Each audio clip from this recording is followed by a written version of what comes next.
రైతు సోదరులందరికీ నమస్కారం. ఈరోజు పులివిందల మార్కెట్కు 166 టన్నులు 14,700 రూపాయలు మాత్రమే ఈరోజు మార్కెట్ జరిగింది. ఏమో 15,000 కంటే లోపలికే రావడం జరిగింది. బెంగళూరు మార్కెట్ మాత్రం ఈరోజు పర్వాలే, 33 బండ్లు శనగకాయలు బెంగళూరు మార్కెట్కి పోవడం జరిగింది. వీళ్ళు పులివిందల మార్కెట్ వాళ్ళు కొంచెము ఈ రేట్లు ఇవన్నీ డిస్ప్లే ద్వారా ఇక్కడ పెట్టడం జరుగుతుంది. ఏమంటే కన్నా అవి కొంచెం అర్థం కాని భాషలో నాకైతే కన్నా ఉన్నట్లు అనిపిస్తుంది. ఆ టన్నుల్లోని 166 టన్నులు పులివిందల మార్కెట్ బాగానే పెట్టినారు. అనంతపురం 860 టన్నులు వచ్చింటే 730 అని ఇక్కడ పెట్టినారు. గడ్డెన్నారం ఇవన్నీ ఏదేదో పెట్టినారు. కర్ణాటక, చెన్నై, ఢిల్లీ అని చెప్పి ఇవన్నీ కొన్ని టన్నుల్లో లేవు, కొన్ని 23, 33 ఇట్లా ఏదో ఉంది. కానీ ఇక్కడైతే కన్నా వాట్సాప్ గ్రూపుల్లో వీళ్ళు పెట్టడం జరుగుతుంది. అనంతపురం మార్కెట్లో 860 టన్నులు, ఇంకా రేట్ వచ్చేసి అక్కడ కూడా అంతే 14, 15. వీళ్ళు అడిగితే కన్నా 16 రూపాయల కాడికి వేయడం జరుగుతుంటుంది. అదంతా లోపల మార్కెట్.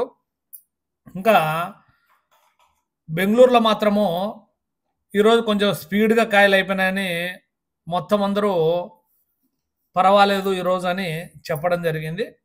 33 బండ్లే కాబట్టి చూడండి, ఫస్ట్ 120 బండ్లు పోయినాయి సోమవారం రోజు. ఇట్లా బండ్లు మళ్ళీ తగ్గుతా వచ్చింది కాబట్టి ఈ రోజుకు కొంచెం వరలక్ష్మి వ్రతం దగ్గరగా ఉంది కాబట్టి కొంచెం బాగా మార్కెట్ అనేది ఈరోజు కొంచెం స్పీడ్గా పోవడం జరిగిందంట. అందులో వర్షం కూడా పడినట్లుగానే ఉంది.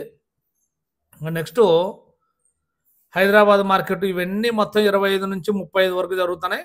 హైదరాబాద్ కూడా 40 బండ్లు, 40 నుంచి 50 బండ్ల వరకు అటు చిన్నవి పెద్దవి అన్నీ పోతుంటాయి. ఇంకా ఢిల్లీ మార్కెట్ అయితే కన్నా నాకైతే కన్నా అంత ఈరోజు రిపోర్ట్ అయితే అనుకూలంగా రాలేదు. ఇంకా చూద్దాం, రైతులు ఏమన్నా మన రైతులు ఎంత కమ్ముతారు ఏం కథ అనేది కామెంట్లు పెట్టాలా మెయిన్. ఎందుకంటే నాకేంప నా కాయలు అమ్ముకునేంప అని కొందరు కామెంట్లు పెట్టకోకుండా ఏ ఊర్లో ఏదైనా అంటే ఇప్పుడు ప్రతి ఒక్క ఊర్లో కూడా మనం విచారించుకునేది అంత సమయం ఉండదు కాబట్టి ఆ కామెంట్ చూసి మన రైతులు కొంతమంది అమ్ముకుంటారు అనమాట, పలానా ఊర్లో ఇంత జరిగిందని. ఆ జినైన్గా కామెంట్లు పెట్టండి. మొన్నటి వరకు 19,000, 20,000 అని కామెంట్లు అయితే పెట్టడం జరిగింది. 30,000కి యువతల శనగకాయలు ఎందుకు అమ్ముతారో అయితే ఏం అర్థం కావట్లే. మా ఏరియాలో అయితే మటుకు 30,000 తక్కువ ఎవరు అమ్మే పరిస్థితులు లేదు, అమ్మకోకుండా అట్లే పెట్టుకుంటారు. వినాయక చవితికి 30,000 రూపాయలు వస్తుందని నేను కూడా ఖచ్చితంగా అంటే రేట్ రైజ్ అవుతుందని అనిపిస్తుంది. చాలా మంది కూడా వ్యాపారస్తులు అందరూ అంట, వ్యాపారస్తులు కూడా 30,000 రూపాయలు శనగకాయలు ఉంటేనే వాళ్ళకు కూడా కొంచెం ఉపయోగం ఉండేది. ఇట్లా 15 రూపాయలు 20 రూపాయలు ఉంటే కన్నా ఎవరికి ఉపయోగం ఉండదు.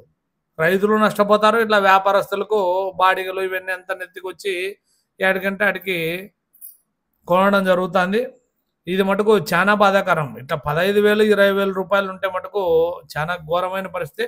ముందు అందరూ దయచేసి ఈ వీడియోకు లైక్ కొట్టి అట్లనే మొత్తం అందరూ కామెంట్ చేయండి. యా ఊర్లో ఏమమ్ముతారో ఇప్పటి నుంచైనా కానీ కొంచెం సరుకు అనంతపురంకి ఆ ఏరియాలో మొత్తం తగ్గుతూ వస్తుంది. ఇట్లనే కొంచెం ఆగి కోసుకోండి. ఒకటే తొర్రె తెచ్చి ఆ 1000 టన్నులు 2,000 టన్నులు తీసుకొచ్చి 1,500 టన్నులు అంట ఇట్లా తీసుకొచ్చి ఎందుకు రైతులు నష్టపోతారో చెప్పండి. ఏమన్నా ఇబ్బందిగా ఉండేటోళ్ళు మాత్రం కోసుకొని వినాయకమే పండగకు ఇంకా ఏమన్నా ఇంకా నిలబడితే మా సైడ్ అందు దసరా వరకైనా నిలబెట్టే పరిస్థితి ఉంది. మీరు మటుకు వినాయకమే పండగకు వరకు కొంచెం ఆచితూచి అమ్ముకోండి. బాయ్ ఫ్రెండ్స్, మళ్ళీ రేపు కలుసుకుందాం.